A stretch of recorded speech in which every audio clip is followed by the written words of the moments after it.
Hello, good morning all students of BSc second year. आज की नई क्लास में हम पूर्ण तरंग सेतु डिस्ट कार्य के बारे में पढ़ेंगे। मैंने जब आपको हाफ वेव रेक्टिफायर तथा फुल वेव रेक्टिफायर बताया था तो उनके अंदर जो अंतर था तथा किस प्रकार से उनके जो सर्किट्स होते हैं वो कैसे अलग अलग होते हैं उनके बारे में बताया था तथा यह भी बताया था कि फुल वेव रेक्टिफायर जो होता है वो हाफ वेव रेक्टिफायर की तुलना में अच्छा प्रभावी या फिर अच्छा एसी टू डीसी कन्वर्टर होता है। इसका कारण था कि जो आउटपुट के रूप में हमें डीसी वोल्टेज या डीसी करंट की बात हो रही थी उसके अंदर हमने देखा था कि जो एसी सिग्नल्स की अशुद्धि है डीसी के अंदर वो हाफ वेव रेक्टिफायर की तुलना में कम थी, परंतु जो फुल वेव रेक्टिफायर होता है उसमें हम ट्रांसफार्मर जो यूज करते हैं वो सेंटर टैप या फिर हम बोल सकते हैं जिसे मध्य निकासी ट्रांसफार्मर का यूज करते हैं, जो कि नॉर्मल ट्रांसफार्मर या फिर डायोड की तुलना में बहुत ज़्यादा खर्चीला होता है। तो इस वजह से फुल वेव रेक्टिफायर बहुत ज़्यादा महंगा पड़ता है एसी टू डीसी कन्वर्जन के लिए। उस वजह से आगे जिस युक्ति का निर्माण किया गया वो कौन सी युक्ति थी? पूर्ण तरंग सेतु डिस्ट कार्य। इसमें भी अब आप देख रहे हो कि दोनों में पूर्ण तरंग डिस्ट कार्य और इसमें भी पूर्ण तरंग सेतु डिस्ट कार्य में वर्ड सिर्फ एक सेतु का यूज किया गया है और कुछ भी नहीं। मतलब ये कि दोनों से जो रिजल्ट प्राप्त होंगे वो तो सेम होंगे, परंतु अंतर इतना सा है कि जहाँ पे पूर्ण तरंग डिस्ट कार्य के अंदर किसका यूज किया जाता था? मध्य निकासी ट्रांसफार्मर का यूज किया जाता था, ताकि दो भागों के अंदर बराबर रूप में क्या हो जाए, वोल्टेज पूर्ण धनात्मक चक्र तथा ऋणात्मक चक्र दोनों में वोल्टेज समान रूप से कहाँ जाए, दोनों कुंडली के दोनों भागों में, तथा दोनों डायोडों पे एक जैसी वोल्टेज मिले, जिससे एक अग्र बायस हो जाता था और दूसरा पक्ष बायस हो जाता था। लेकिन अब इस पूर्ण तरंग डिस्ट कार्य के अंदर करंट सेतु डिस्ट कार्य के अंदर क्या होगा, मध्य निकासी ट्रांसफार्मर की जगह पर एक नॉर्मल ट्रांसफार्मर का यूज किया जाता है, जिसका उपयोग से हमें आउटपुट के रूप में जितनी हमने इनपुट दी है उतनी ही हमें क्या मिल जाए, आउटपुट के रूप में डीसी वोल्टेज तथा करंट भी मिल जाए पूर्ण तरंग डिस्ट कार्य की तरह, और खर्चा भी कम हो, क्योंकि ट्रांसफार्मर जो मध्य निकासी ट्रांसफार्मर होता है उसकी तुलना में अगर दो डायोडों का अतिरिक्त यूज कर लिया जाए तो वो उसकी तुलना में कम खर्चीला उपकरण होगा, जिस वजह से पूर्ण तरंग सेतु डिस्ट कार्य का निर्माण किया गया, जिसका सर्किट डायग्राम मैं अभी बनाऊंगा, तथा उसके अंदर मैं आप लोगों को जो उसके अंदर एवरेज डीसी वोल्टेज तथा एवरेज डीसी जो करंट प्राप्त होती है अगर वो निकाल के बता दूंगा, तथा बाकी की सेम वैल्यू, क्योंकि अगर वो दिनों भी अगर आउटपुट के रूप में वोल्टेज तथा करंट भी सेम आ जाती है तो इसका मतलब यही होगा कि जो हमें आउटपुट के रूप में पूर्ण तरंग सेतु डिस्ट कार्य के अंदर पूर्ण तरंग डिस्ट कार्य के समान रिजल्ट मिल रहे हैं, इसका मतलब ये होगा कि पूर्ण तरंग डिस्ट कार्य तथा पूर्ण तरंग सेतु डिस्ट कार्य के अंदर अंतर सिर्फ इतना सा है कि एक ज्यादा खर्चीला है दूसरा कम खर्चीला है, परंतु दोनों से मिलने वाले रिजल्ट कैसे है, सेम है।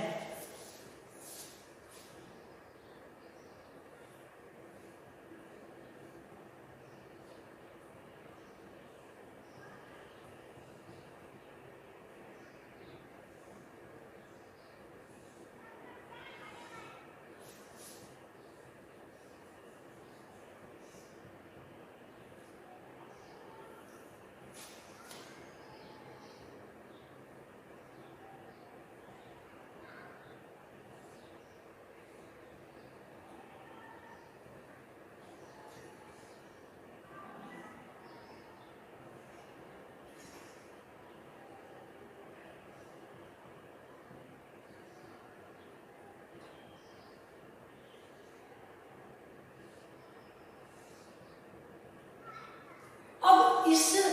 पूर्ण तरंग सेतु डिस्ट कार्य में क्या होगा, नॉर्मल जो सामान्य ट्रांसफार्मर होता है उसका यूज करते हैं, तथा एक सेतु के रूप में किसका, 4 डायोडों का यूज किया जाता है। इन 4 डायोडों में ये खासियत होती है कि जो आमने सामने वाले डायोड होते हैं उनकी डायरेक्शन कैसी होती है, सेम, मतलब जिस तरीके से पी उसी तरीके से सामने वाले का भी P होगा। जिस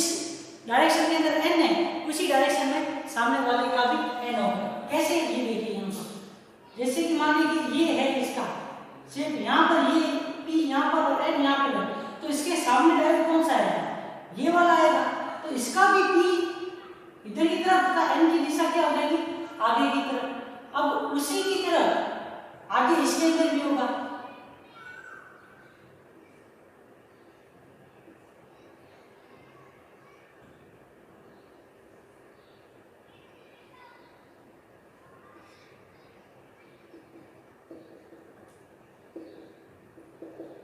ये D1,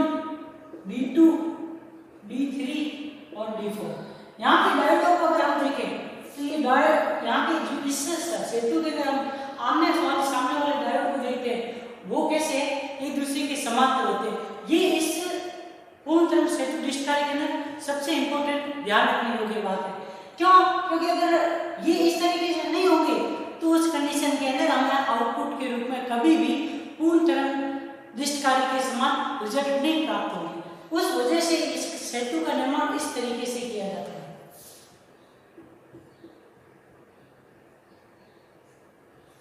अब ये नॉर्मल ट्रांसफार्मर है, सामान्य ट्रांसफार्मर।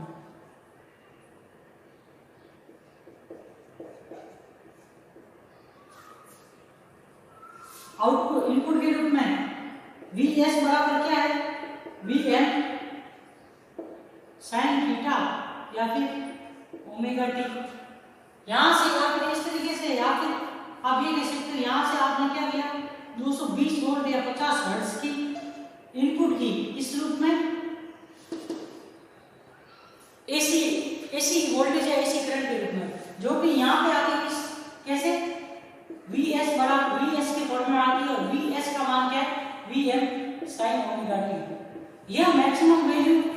जो आपने इनपुट दिए उसके ऊपर डिपेंड करेगी। अगर मान लो कि यहाँ पे फेरों की संख्या N2 है तो यहाँ पे फेरों की संख्या N1 है, तो इन N1 और N2 के आधार के ऊपर ही हमें आउटपुट के रूप में, या सॉरी यहाँ पर जो द्वितीय कुंडली है उसके ऊपर वोल्टेज का मान मिलेगा। मान लो कि अगर हमने 5 फेरे यहाँ पर थे और यहाँ पे एक फेरा, तो उस कंडीशन में 5 फेरों से 220 वोल्टेज जा रही है,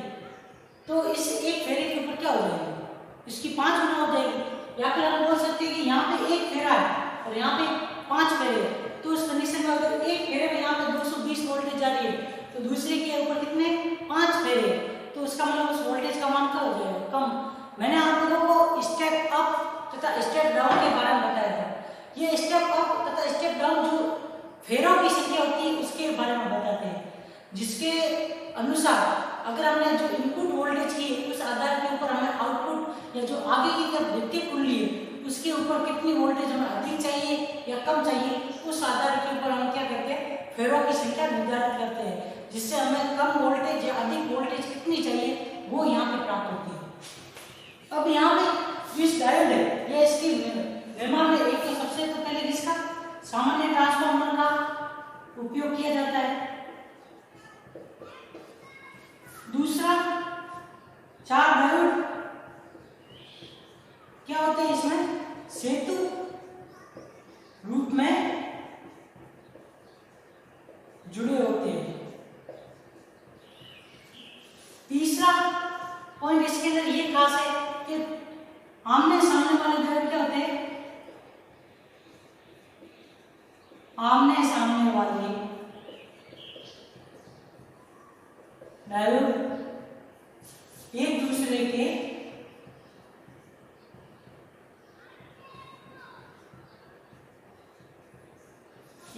के समांतर होते हैं।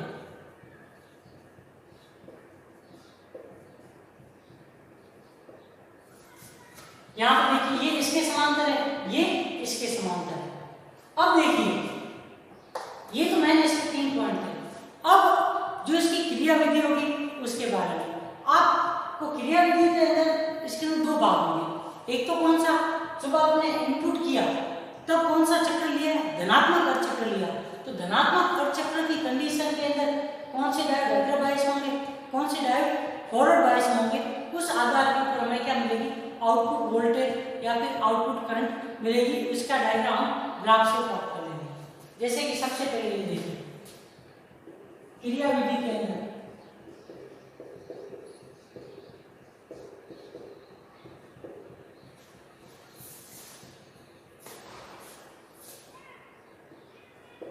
धनात्मक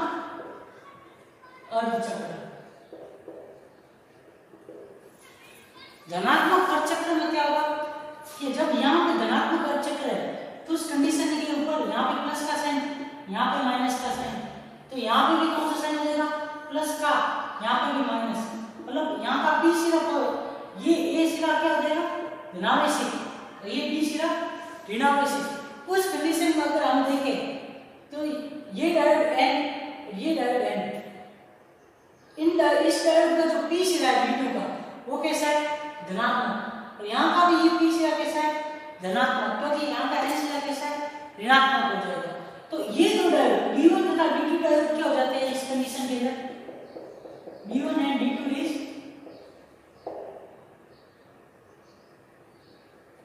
अग्र बायस, और D3 एंड D2 एंड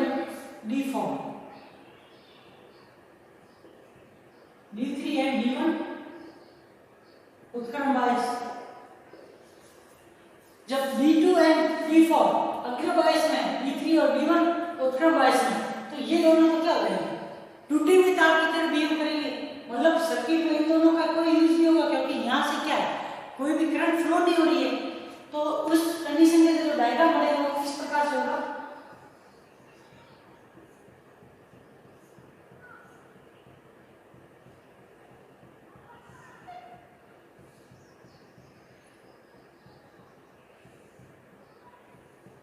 इस तरीके से,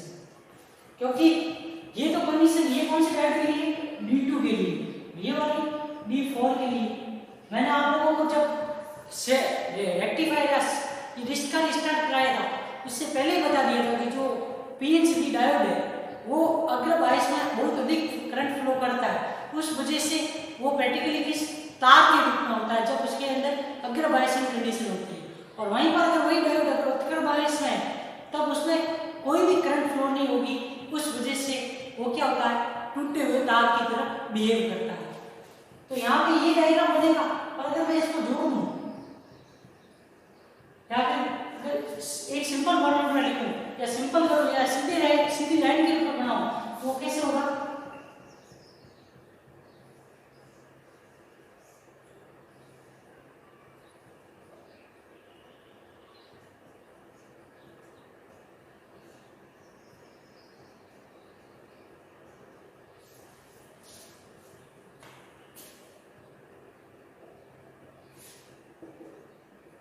ये वाला, ये दोनों क्या है एक दूसरे के जैसे। अब यहाँ पे हम कौन सा नियम लगाएंगे, किरचॉफ का वोल्टेज का नियम, चक्कर घुमाइए यहाँ से यहाँ, ये क्या देगा, माइनस का Vs प्लस के V0 बराबर 0, तो V0 बराबर क्या आ जाएगा, Vs, जो कि Vm sin थीटा के बराबर है।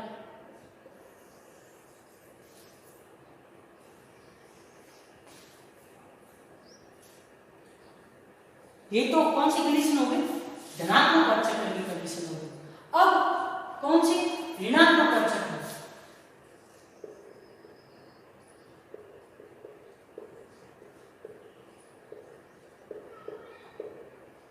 ऋणात्मक अर्धचक्र में क्या होगा, D2 एंड D4 को कौन सी कंडीशन आ जाएगी, उत्क्रम बायस और D3 एंड D1 अग्र बायस। अब यहाँ पे देखिए, यहाँ पे ये कंडीशन में क्या हो जाएगा, ऊपर वाला माइनस हो जाएगा, नीचे वाला प्लस, तो ये D1 और D3 तो क्या हो जाएंगे, अग्र बायस में, मतलब यहाँ से तो करंट फ्लो होगी और इन दोनों के अंदर उत्क्रम बायसिंग कंडीशन का कोई भी करंट फ्लो नहीं होगी।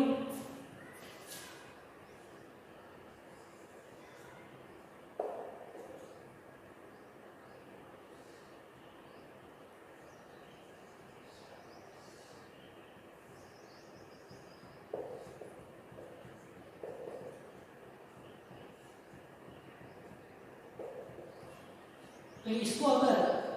सिंपल फॉर्मूला बनाए तो ये कैसा होगा, इस तरीके से माइनस प्लस माइनस प्लस,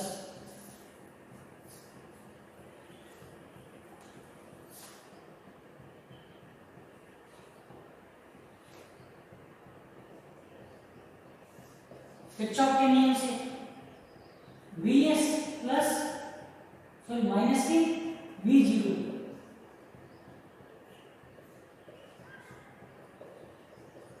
तो यहाँ पे इसकी वैल्यू क्या आ जाएगी, V0 बराबर Vs बराबर Vm साइन थीटा। मतलब जो हमने इन किया वही का वही हमें क्या मिले, आउटपुट के रूप में मिल रहा है, पर वो कैसे संकेत है, डीसी सिग्नल से।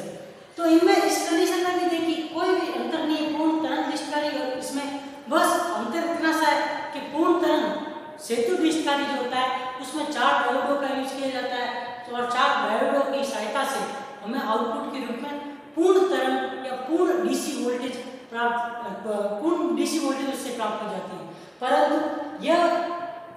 जो मध्य निकासी ट्रांसफार्मर होता है उसकी तुलना में थोड़ा सा कम खर्चीला होता है, उस वजह से ज्यादातर युक्तियां जिसके अंदर हमें क्या है, आउटपुट के रूप में डीसी पावर सप्लाई चाहिए, उनके लिए इसका पूर्ण तरंग सेतु डिस्टकारी का उपयोग करते हैं।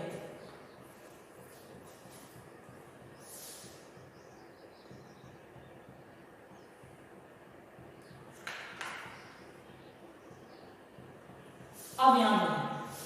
आउटपुट के लिए जो ग्राफ बनेगा उसका होगा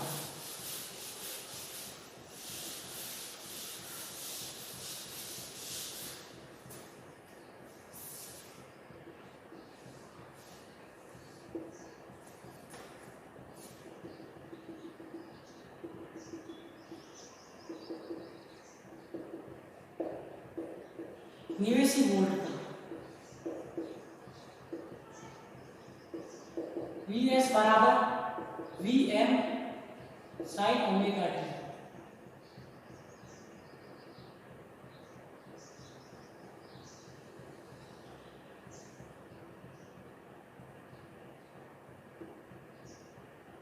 जीरो पाई 2 पाई तथा 3 पाई।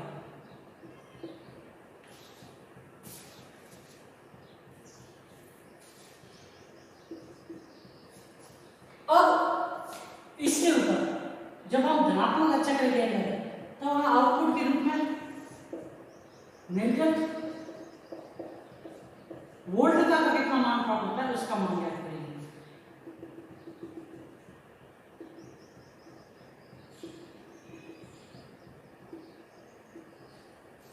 धनात्मक अच्छा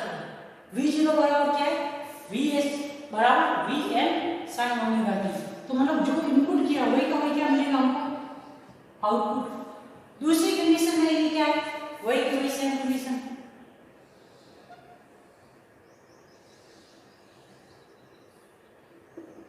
मतलब जो हमने इन किया वही का वही हमें क्या मिल जाएगा, आउटपुट के रूप में मिल जाएगा। ये कारण कौन से है, D2 एंड D4, ये D1 एंड D3, ये फिर से D2 एंड D4 के कारण ये क्रम आगे से आगे चलता रहेगा।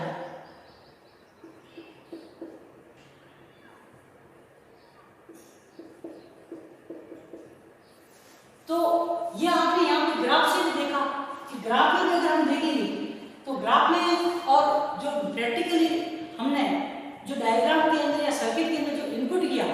उसके अंदर भी जो करंट आउटपुट के अंदर जो वोल्टेज या करंट मिल रही है उसका मान भी वही है जो कि हमें ग्राफ के अंदर से ग्राफ के अंदर प्रदर्शित कर रहे हैं। तो ग्राफ के अंदर से हमें सीधा सा पता चल रहा है कि जो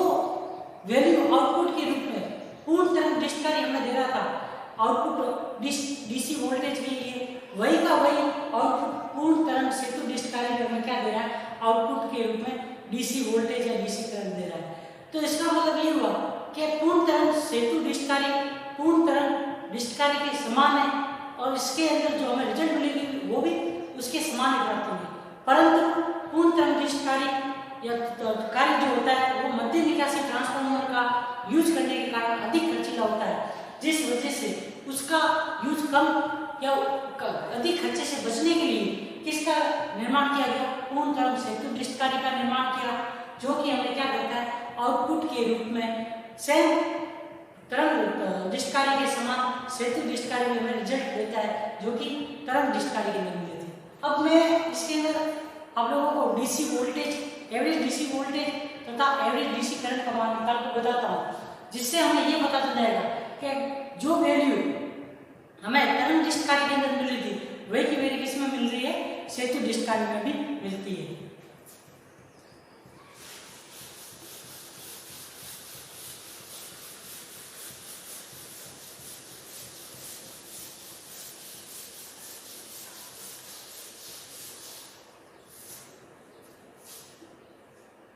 औसत या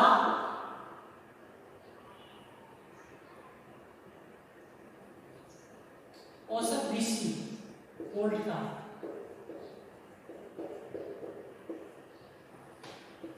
इनपुट प्रत्यावर्ती वोल्ट का क्या है इसके अंदर, वही वी एस बराबर कितने हैं, V L sine omega T. Vm क्या हो जाएगा, अधिकतम वोल्ट का आउटपुट डीसी वोल्टेज वोल्ट का लोड पर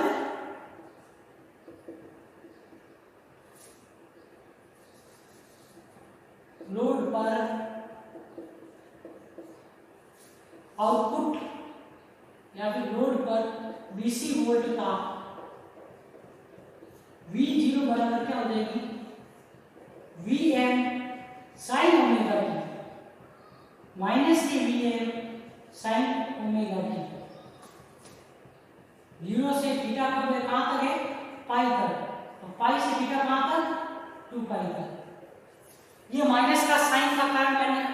आपको जब पूर्ण तरंग सेतु पूर्ण तरंग डिस्टकारी बताया तब भी बताया कि जब यहाँ पर हम देखें तो ये कैसा ऋणात्मक अचक्र, और ऋणात्मक अचक्र के समय धना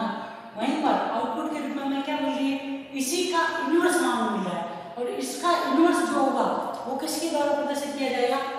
इसके अंदर जो ये ग्राफ जिस फंक्शन से प्रदर्शित किया गया है, अगर उसके आगे अगर हम माइनस का साइन लगा देंगे तो इसका उल्टा ग्राफ हमें कहाँ मिल रहा है, नीचे की तरफ। उस वजह से यहाँ पे क्या लिखा है, माइनस के Vm साइन ओमेगा टी। तो एवरेज जो हमें आउटपुट के रूप में ये जो डीसी वोल्टेज मिल रही है इसका एवरेज मान कितना होगा वो निकालना है। तो औसत डीसी वोल्टेज, अब यहाँ पे भी वही सेम कंडीशन, इसका टाइम पीरियड तो कितना है, 2 पाई। तो मतलब ये वाला जो ऊपर वाला ग्राफ है या फिर आप ऊपर वाला जो आउट इनपुट वोल्टेज ले रहे हो उसका जो तरंग है या उसका तरंग मतलब तरंग जो है वो क्या हो रहा है, 2 पाई टाइम पीरियड के बाद में रिपीट हो रहा है। पर यहीं पर जब हम आउटपुट वोल्टेज या करंट का ग्राफ लेंगे वो क्या है, सिर्फ 0 to पाई टाइम पीरियड के बाद में क्या हो रहा है, रिपीट हो रहा है। तो इसका मतलब ये होगा कि इसके लिए भी जो हम एवरेज वोल्टेज या करंट निकालेंगे उसका अवकलन भी कहाँ, समाकलन भी कहाँ से कहाँ का होगा, 0 to पाई लिमिट के लिए होगा, तथा उसका आधार या फिर एक पूर्ण चक्र पूरा होने में कितना, चक्र का वक्र पूरा होने में जो समय लगेगा वो क्या होगा, पाई होगा। वोल्टेज औसत डीसी वोल्टेज के लिए सूत्र जो हो जाएगा V DC बराबर 1/पाई 0 to पाई V0 का whole square, sorry whole square तो RMS वैल्यू होता है, इंटू डी थीटा। V0 बराबर 1/पाई 0 to pi I Vm sine theta d theta. VDC बराबर Vm/पाई कोष्टक में माइनस के cos थीटा 0 to पाई। तो VDC बराबर क्या आ जाएगा 2Vm upon pi. VDC is equal to 0.636 Vm या फिर VDC बराबर 63 Vm परसेंटेज। मतलब ये वैल्यू जो मिल रही है ये सेम वही वैल्यू है जो कि हमें आउटपुट के रूप में पूर्ण तरंग डिस्चार्ज के लिए मिली थी। इसका मतलब कि जो वैल्यू हमें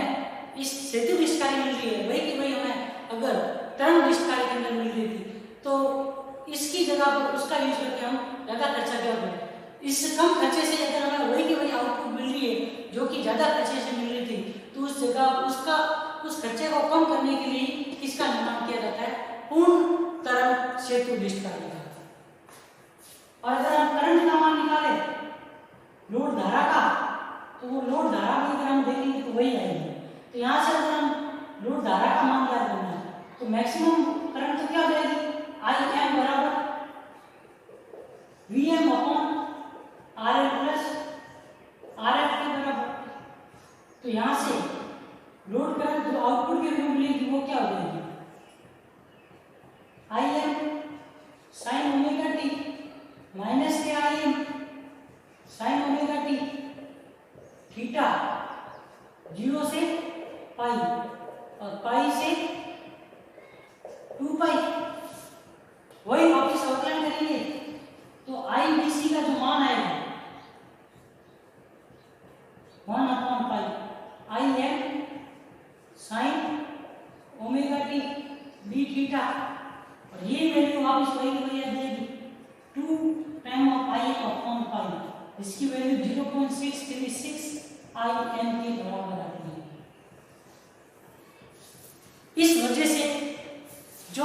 वैल्यू हमें तरंग डिस्चार्ज के लिए मिलती है वही की वही सेतु डिस्चार्ज मिलती है। इस वजह से